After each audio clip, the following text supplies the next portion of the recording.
for the boards.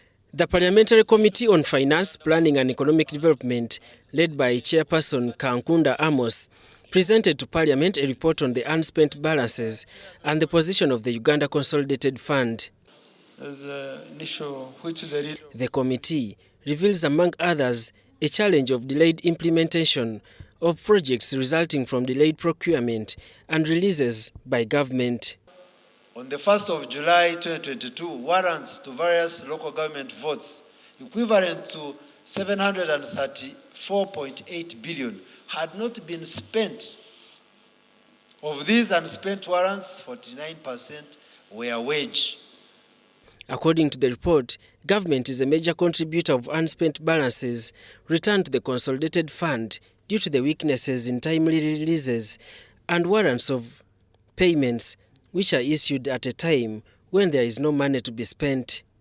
Unspent warrants have succeeded unspent balances, as was the case before the DSA.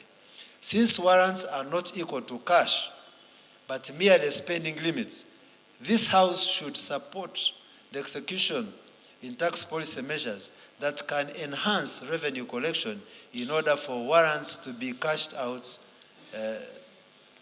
because, of course, there will be availability of cash. Here, I'm going to use ourselves here, that finance, they even issue press statements, finance has released 49 trillion for the quarter.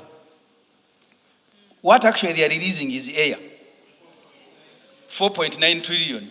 What they are releasing is air. So as a result, the Auditor General gives the authority and then the minister a warrant to spend. When the actual spending begins, there is no money to spend.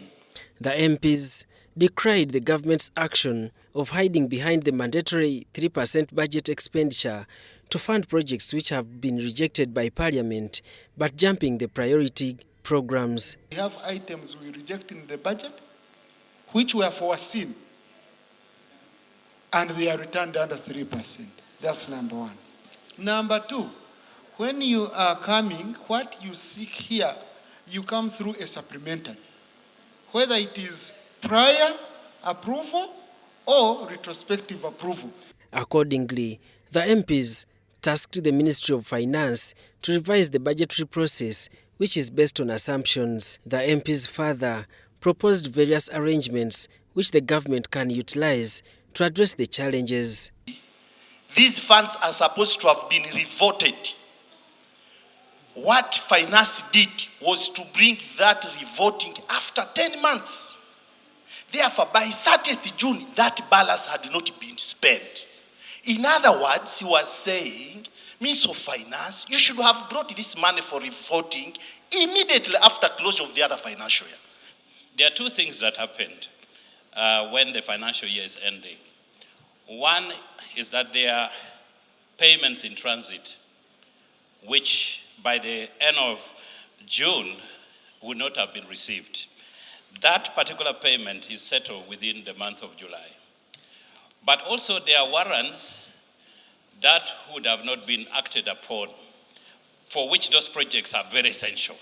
The Minister of State for Finance, in charge of general duties, Henry Musaasizi, noted that the issuance of warrants of payments will be considered after understanding the available cash. Prevent arrears arising from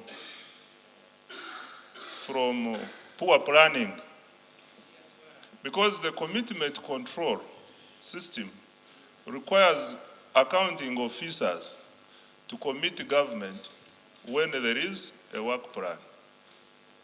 It should be changed now to say an accounting officer should not commit government when there is no money.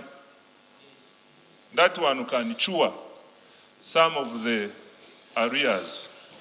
Daniel Mugoya, Gloria Gwitabinji, UBC News. Created by an act of this House, by Parliament.